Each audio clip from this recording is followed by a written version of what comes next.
On s'intéresse ici à l'équation différentielle y' plus exponentielle x carré fois y égale 0. Et cette fois, on ne veut pas avoir explicitement une formule pour les solutions. De toute façon, on n'aura pas de formule explicite très parlante. Mais on veut malgré tout arriver à une information sur le comportement des solutions en plus l'infini. On veut arriver à montrer qu'elles tendent vers 0. Alors, pour montrer ça, on va quand même utiliser ce qu'on sait sur les solutions de cette équation. On sait qu'elles s'écrivent y de x égale lambda exponentielle moins grand A de x, où lambda est un réel et A est une primitive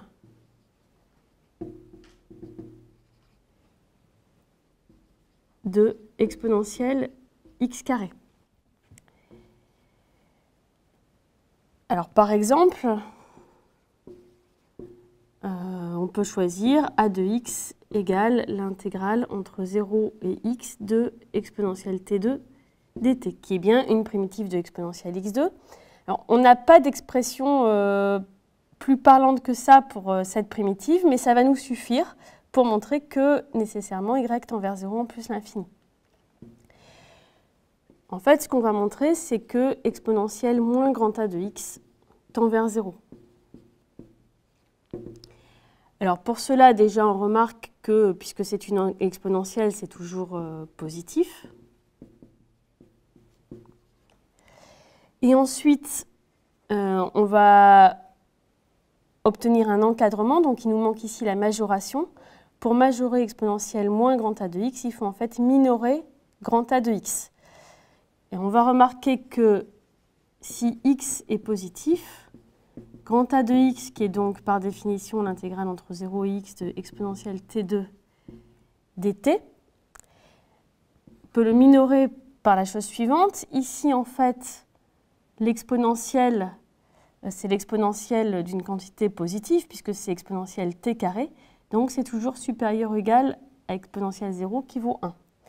Donc, a de x, par positivité de l'intégrale, est supérieur ou égal à l'intégrale entre 0 et x de 1 fois dt, qui vaut x. Donc, exponentielle moins grand A de x est inférieur ou égal à exponentielle moins x. Donc finalement, pour tout x positif, 0 est inférieur ou égal à exponentielle moins A de x, qui est inférieur ou égal à exponentielle moins x. Et par un théorème d'encadrement, puisque cette quantité-là tend vers 0 quand x tend vers plus l'infini, on en déduit que c'est aussi le cas pour exponentielle moins grand A de x.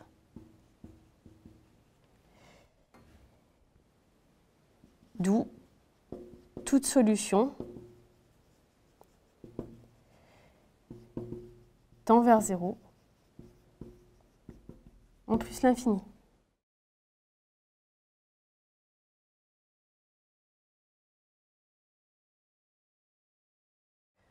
On va maintenant montrer un résultat du même type, mais cette fois-ci, l'équation qu'on considère, c'est y seconde plus exponentielle x2 fois y égale 0. Donc ici, c'est une équation différentielle linéaire du second ordre. On n'aura pas du tout d'expression explicite pour les solutions, même pas sous forme exponentielle, mais on va quand même réussir à montrer que toutes les solutions sont bornées sur R. Donc pour cela, on va supposer que y est solution. Donc y vérifie l'équation différentielle y seconde plus exponentielle x2 fois y égale 0. Et on va utiliser une fonction auxiliaire. On va poser u de x égale y de x au carré plus exponentielle moins x2 fois y' de x au carré. Et on va en fait étudier cette fonction. Alors déjà, on remarque que u est une somme de carrés, ici avec un coefficient positif. Donc u est à valeur positive.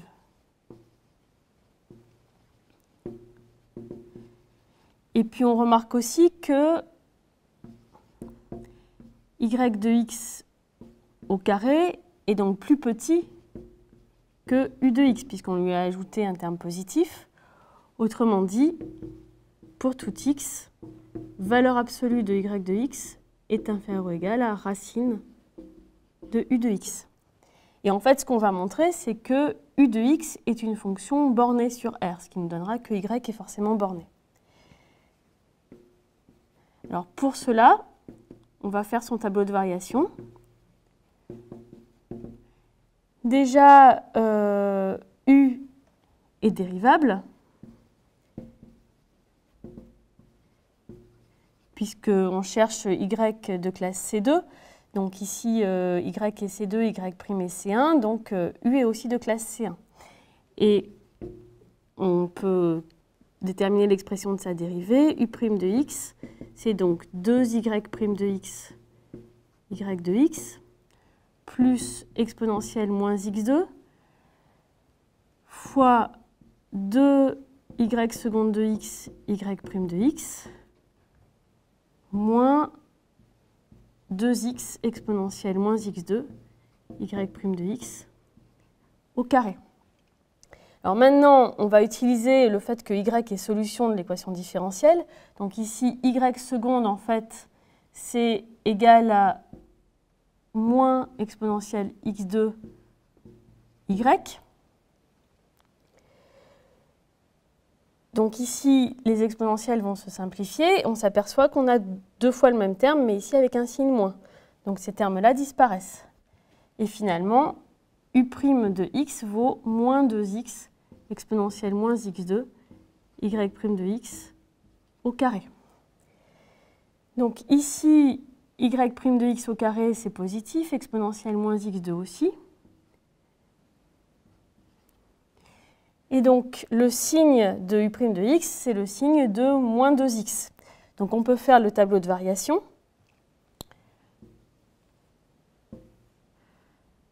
X varie entre moins l'infini et plus l'infini. U' de x sera donc d'abord positif, éventuellement nul. Ensuite, nul en 0. Et enfin, négatif ou nul.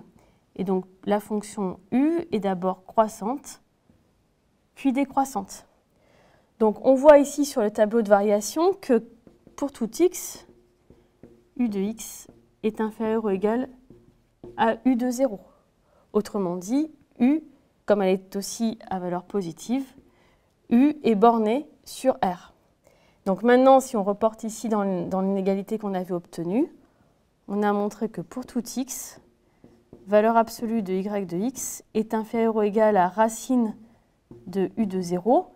Et puis on peut remplacer u de 0 par sa valeur. On a donc racine de y de 0 au carré plus y' de 0 au carré. Donc les solutions sont bornées. Et on voit également qu'elles sont bornées en fonction de la condition initiale. C'est-à-dire que si on connaît la position à l'origine et la vitesse à l'origine, alors on sait borner en tout point la valeur de y de x.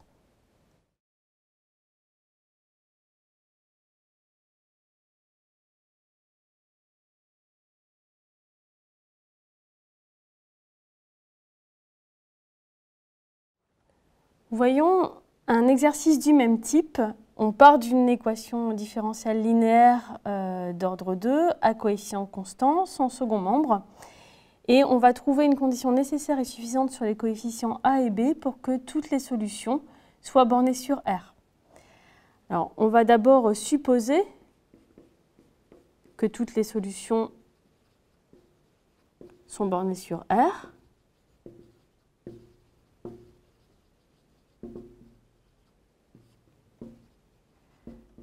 Et on va montrer que ça implique que A égale 0 et que B est strictement positif. Alors, en fait, ici, pour une équation différentielle d'ordre 2 linéaire à coefficient constant, on a l'expression des solutions. Et pour avoir cette expression, on a besoin d'écrire l'équation caractéristique, que je vais noter EC, qui est donc R carré plus AR plus b égale 0, et de distinguer selon les racines de cette équation. Donc pour cela, on doit regarder le discriminant qui est ici a carré moins 4b.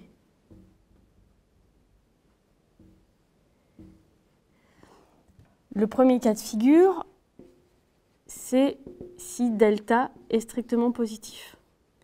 À ce moment-là, l'équation caractéristique a deux racines réelles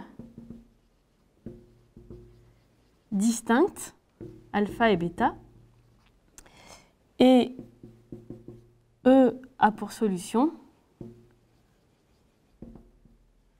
les fonctions de la forme y de x égale lambda exponentielle alpha x plus mu exponentielle bêta x pour n'importe quel lambda et mu réel. Donc en particulier,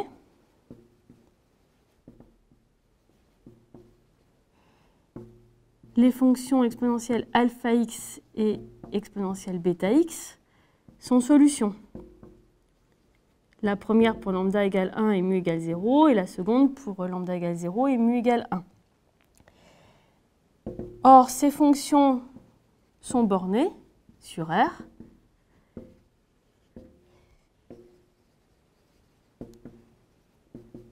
Si et seulement si alpha égale bêta égale 0. En effet, supposons par exemple que alpha soit strictement positif. À ce moment-là, exponentielle alpha x va tendre vers plus l'infini en plus l'infini. Si alpha est strictement négatif, exponentielle alpha x tendra vers plus l'infini en moins l'infini. Donc la seule possibilité pour que la fonction soit bornée, c'est avoir alpha égale 0. Et de même pour exponentielle bêta x. Or, comme on a supposé, on était dans le cas de figure où les racines alpha et bêta étaient réelles distinctes, on ne peut pas avoir alpha égale bêta égale 0.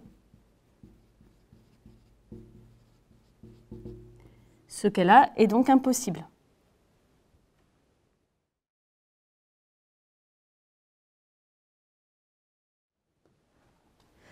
Deuxième cas, lorsque le discriminant est égal à 0. À ce moment-là, l'équation caractéristique admet une racine réelle double, qu'on va appeler alpha, et l'équation différentielle E a pour solution les fonctions qui s'écrivent sous la forme y de x égale lambda x plus mu fois exponentielle alpha x, où lambda et mu sont des réels. En particulier,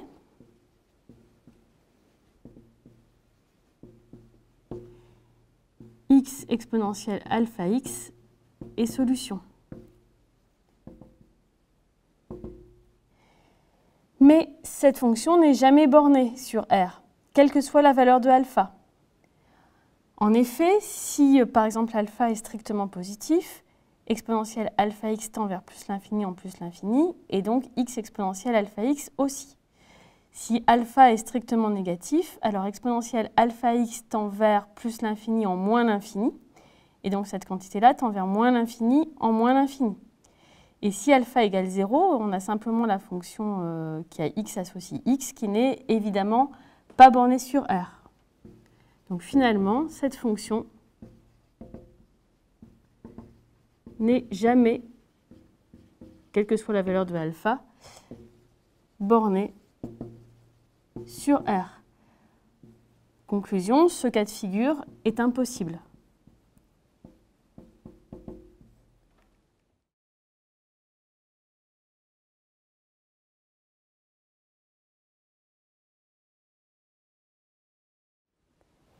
Dernier cas de figure, celui où le discriminant de l'équation caractéristique est strictement négatif. Alors, l'équation caractéristique admet deux racines complexes conjuguées.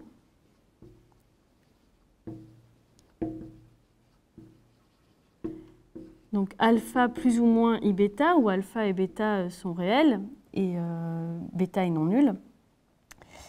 Et l'équation différentielle E a pour solution les fonctions y de x qui s'écrivent lambda exponentielle alpha plus i bêta x plus mu exponentielle alpha moins i bêta x, où lambda mu sont réels. Donc en particulier, exponentielle alpha plus i bêta x est solution. Alors, on va voir ce qu'on obtient comme condition déjà sur les racines alpha plus ou moins i bêta pour que cette fonction soit bornée sur R. Donc, pour cela, on prend le module de exponentielle alpha plus i bêta fois x. C'est donc module de exponentielle alpha x fois exponentielle i bêta x. Donc ici, comme bêta est réel, c'est un nombre complexe de la forme eiθ. Donc son module est égal à 1. Et ici, comme alpha est réel, on a un nombre réel positif.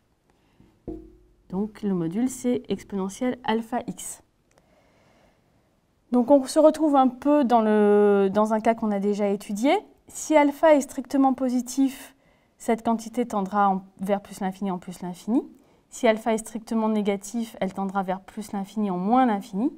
Et le seul cas où la solution sera bornée sur R, c'est le cas où alpha est égal à 0. Alors voyons ce que ça signifie sur les coefficients de l'équation différentielle. Alpha plus i bêta et alpha moins i bêta sont les deux racines de l'équation caractéristique. Autrement dit, d'après les relations coefficients-racines, on sait que moins a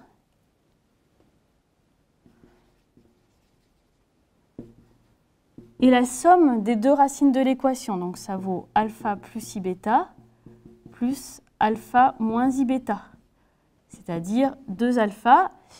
Et ici, puisqu'on sait que forcément alpha égale 0, ça veut dire que a est égal à 0. Et de plus, comme le discriminant est par hypothèse strictement négatif, on a donc a carré moins 4b strictement négatif avec a égale 0. Donc, moins b est strictement négatif, c'est-à-dire b est strictement positif.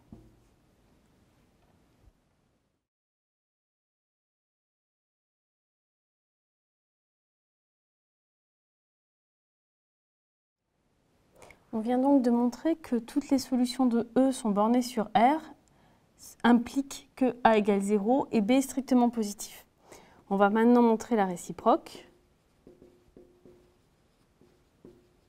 Pour cela, on va supposer que A égale 0 et B est strictement positif.